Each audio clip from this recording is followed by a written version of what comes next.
Hi, I'm Old Norse Specialist Dr. Jackson Crawford, and I'm back to read with you a little bit more of the poem Lokasenna, in which Loki insults the gods and they insult him back.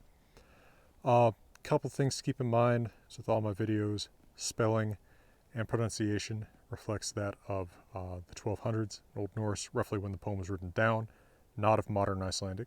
So you are more likely to have heard Old Norse pronounced with modern Icelandic pronunciation.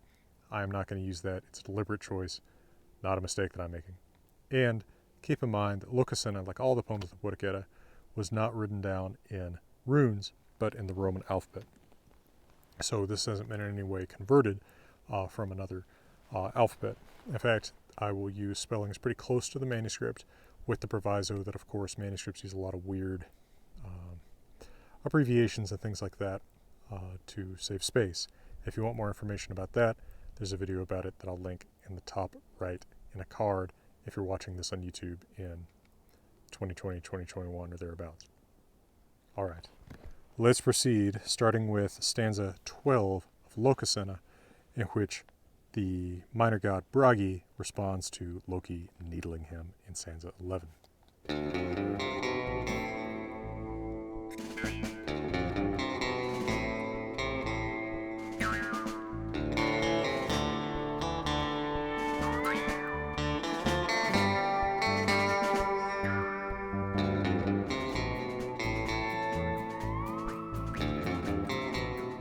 Stanza 12, with Bragi as the speaker. Mar och mäki gevek ther mins fjör, och bötir ther svo baugi Bragi. Síður þú åsum ofund geldir, gremðu egi góða der. So, I give you, this is a present tense being used as a future tense, pretty common in Old Norse and other languages that don't have a conjugated future. So we can read that as, I will give you a horse, mar, and a sword, maki, of my treasure, means fjör. And Bragi, speaking of himself in third person now, Bragi will pay Butir, you, with a ring, so baugi, svo. So what he's saying is, you're giving me this insult. I would be expected in the Norse code of honor and manliness, drengskaper, to respond violently. I am, however, trying to keep the peace here, and I will even give you stuff to stop insulting me. Lest, Seether, you pay malice, ovund, to the gods, awesome. So Seether, thu gjaldr ovund, awesome. Do not anger egi gremðu, the gods, god, at you, out there. So don't make the gods angry at you. I'm going to give you stuff to try to pacify you and make you stop these insults before they begin. Of course, he's going to fail. Loki responds to stanza 13.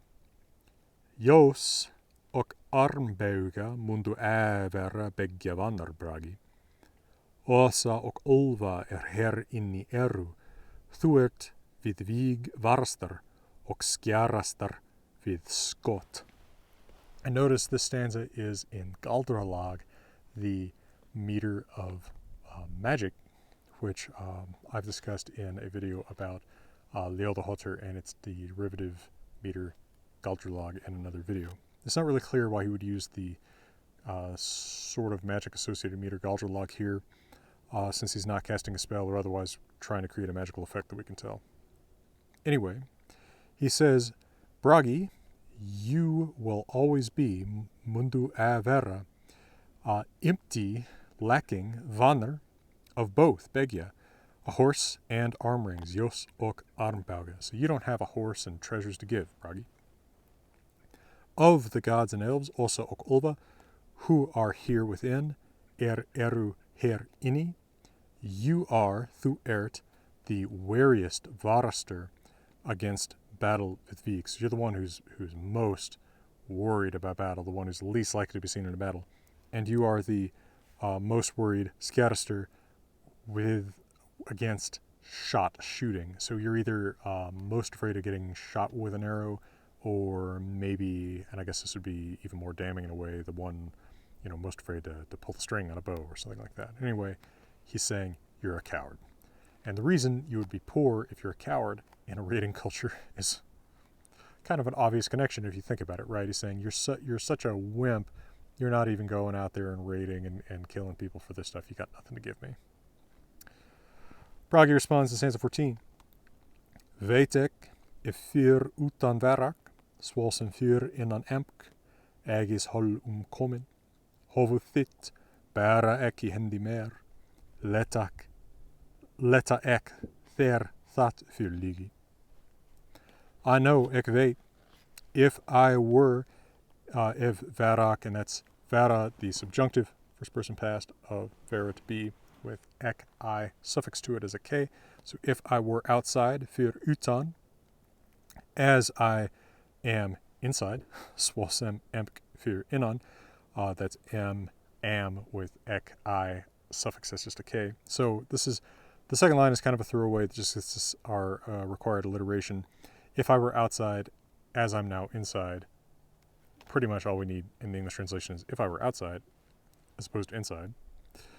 As I am currently inside, come into Agus Hall, into Agger's Hall. So if I were outside instead of inside Agger's Hall, I would bear ek bära.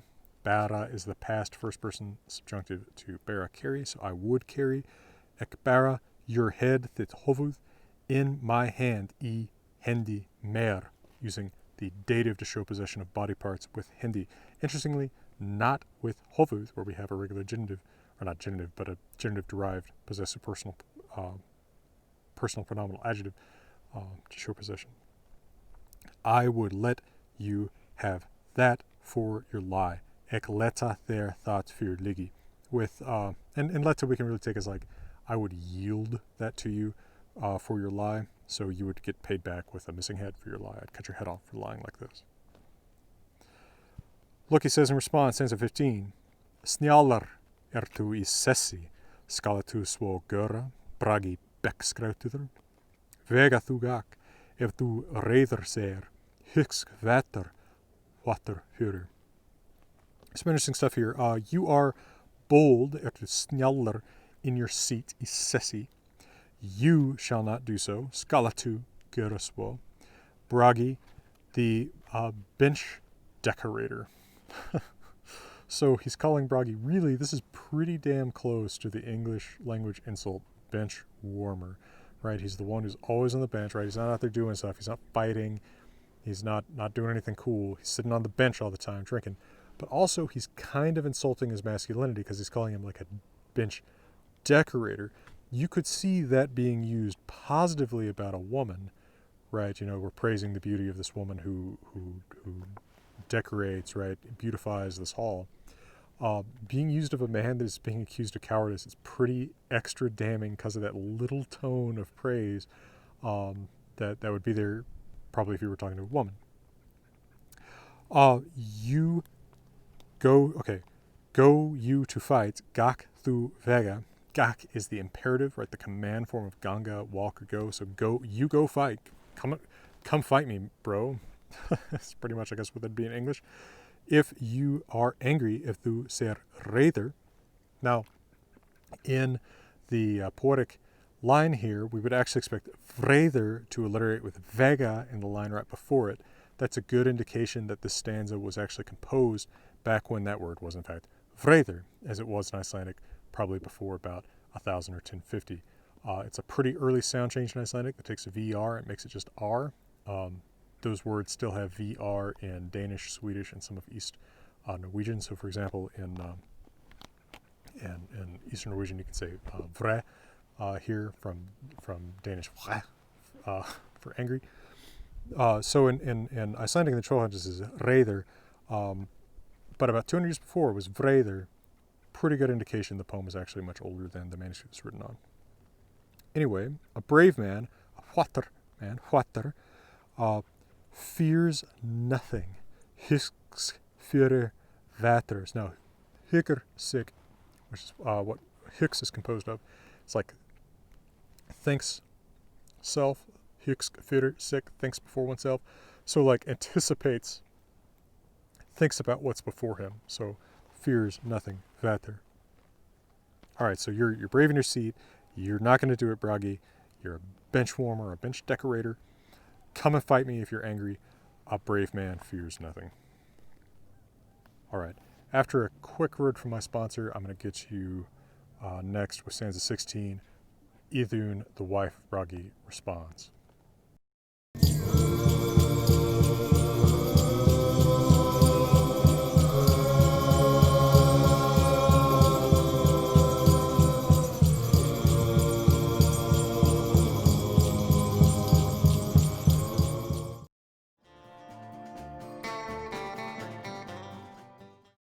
All right, so in stanza 16, Idunn, Bragi's wife, she is the keeper of the apples that keep the gods from aging. She turns to her husband Bragi and she says, Bidek Bragi, barna sivir duga och allra åskmaga, att thu loka kvedra lastastofum, agis halu I. So Bragi, I bid you, I ask you, to avail the peace of children and all adopted children, och allra åskmaga. Interpretations differ on what she's talking about. Is she talking about the peace of, like, the sort of children of the gods, i.e. the gods? Or is she somehow, is what she's really talking about that she wants Bragi to keep the peace for the sake of his children and adopted children, right? You know, don't fight Loki, you might get killed, and then what's going to happen to our children and adopted children? It's possible that the lines aren't well preserved because the sense is just, it seems kind of isolated from anything that's actually going on. But that's a possible interpretation. Bragi, avail the peace of the children and all the adopted children. She doesn't say your, so it's really hard to say what's going on. But I would say probably my preferred interpretation is she's talking about somehow their children and adopted children, and he needs to do good by them by keeping the peace. That you, thu, do not speak kvedir words of insult, lasta stovum, at Loki, Loka, in Agir's hall, Agis Holu, which is, of course, where they're feasting right now. Loki says in response to her, stanza 17, Thegithu Idunn, and this is the first of our big Thegithu shut-ups that start so many of our stanzas. Thegithu Idunn, Thikvedek allra kvenna ver gjarnasta vera, Sits du arma þína lagdir ítrþvekna þín bróðurbana. So shut up, Idunn, silence, Idunn, thegithu, Idunn. I say you, ekve thick of all women, allra kvenna, to be, vera, the most lustful for men, ver gjarnasta. Now, as in many societies where men are expected to court women and not the other way around, I mean, this is a pretty common thing. It is an insult to a woman, period, to call her lustful, right? A woman is supposed to be a little bit more modest and wait for a man to make the first move. So to be called lustful is pretty bad anyway. But he's going to make it much worse in the second half. Since you, sits tu, lagðir, laid your arms, thina arma, your extremely clean arms, ítrþvegna arms. And of course, high status women are going to be cleaner, so that's probably what he's talking about. It's kind of code for, you know, your beautiful arms. Since you laid your very clean arms around your brother's killer, þín bróðurbana. Now, we have no idea who Idunn's brother is. Her family isn't recorded anywhere, so this is not a story that's been told anywhere. But since a lot of Loki's other insults are demonstrably true by reference to other Eddic poems or stories in Snorri's Prose Edda, it is possible there's a lost story in which Idunn, possibly suffering from some kind of deception or spell, slept with whoever killed her brother, whoever her brother was. And of course, it might have been Loki himself, considering that he's the one bringing it up. Idunn says in response, stanza 18, keeping a cool head, she says, Loka ekvedka lastastovum, agis holui, braga ekkyri bjorrevan, vilkat ek at it vredir vegisk. So, I do not speak ekvedka. Notice we have ek repeated both as a whole word ek and as a suffix k on kved, speak, and then we have the negative suffix a. I explain all this a lot, probably too many times, in the breakdown videos on Hovmal, which you got to check out if you haven't yet. So A is a negative suffix you can add in poetry, so I do not speak. Ekvetka, blasphemous, insulting, mocking words, lastus ovum, at Loki, Loka, in Agir's Hall, Agus Holu. I calm, ekkyri, beer cheered Bragi, Bjor Ravan Braga. So just saying, Bragi's getting a little drunk. I'm gonna calm him down. I do not want vilkat ek. Again, ek repeated as both a single word ek and as a suffix k on vil want. And then the negative suffix at. I do not want ek vilkat. That you too at it. And it is the early form we sometimes see in poetry of the second person plural pronoun. Thit, you too, y'all too. I do not want that y'all too fight one another. Vegisk. Vegi is a subjunctive to vega, fight.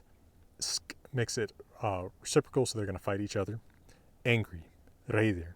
And again, we have good evidence in the alliteration here that this poem dates to before the change of VR to simply R in Icelandic, which would have happened about 200 years before this poem was written down, because reidir, angry, would have been vreidir at that earlier period, and it would have alliterated then with other words in this line, vegisk and vilkat. Now Gefjun, fairly little known goddess, comes up basically here and in the very first part of the Prose Edda frame story. She says, stanza 19, Hui et asir tver skulud inni her sor yrðum sakask. Lopski that veit at han liken och han fjorg all frjå. Some interesting word things here. Why hui should skulud you two it tver, again with that archaic form it for you two, y'all two.